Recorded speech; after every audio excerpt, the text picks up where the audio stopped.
Mkachambue vizuri jamani. Na kazi zingine tumeshatoa maelezo yetu na tutatoa kwa maandishi. Mbona mnatufuata tena? Ninyi si ndio wachambuzi na mnaojua vizuri mpira. Kaangalieni mpira ulivyochezwa. Sema neno kwa ajili ya mashabiki. Sema neno kwa ajili yao.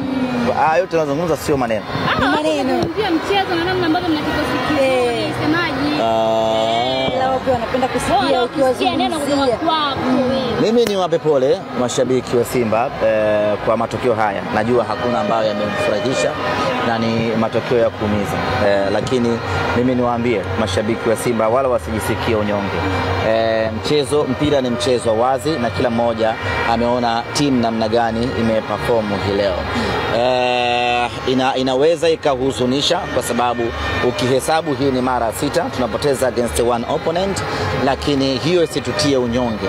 Sisi tuangalie improvement ya timu yetu. Tuangalie ni kwa namna gani timu yetu bora wake umeongezeka kutoka msimu uliopita.